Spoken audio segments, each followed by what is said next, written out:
Sony Computer Entertainment goes full bore into the development of the PlayStation, it becomes clear that this will be a console unlike any other.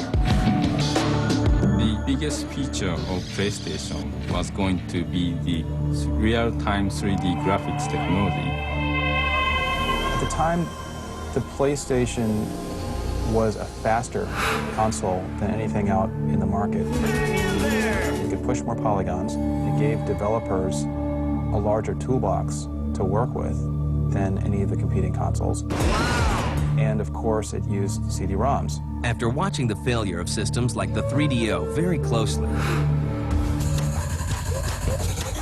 Sony realizes that processing power alone isn't enough to come out on top in the world of video games.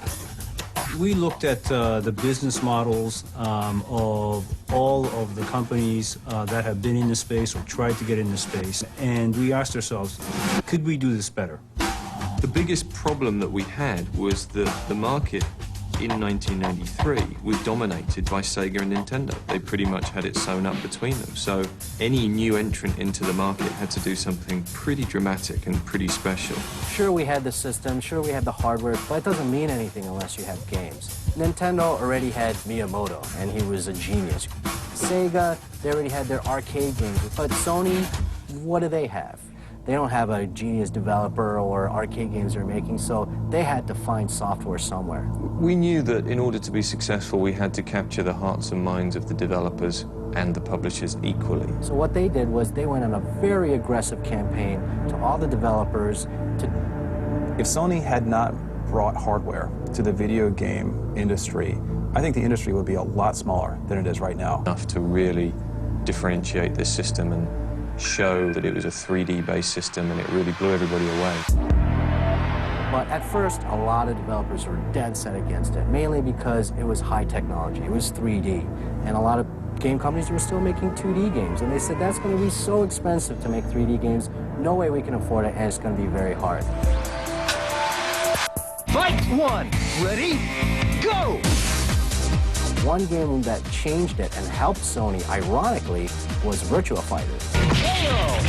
Sega announced Virtua Fighter for the first time, and that completely opened up eyes of other publishers that showed that 3D graphics can be applied to other types of games.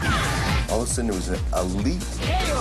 I couldn't keep up with enough of the companies that were coming to us. They were asking us, can we do this? Is it possible to do this? Everybody wanted to work on the system. Sony does everything it can to round up third-party developers to support the PlayStation and is able to sign 250 in Japan alone. The first task for me was managing the third-party departments to recruit and help support third parties like Namco.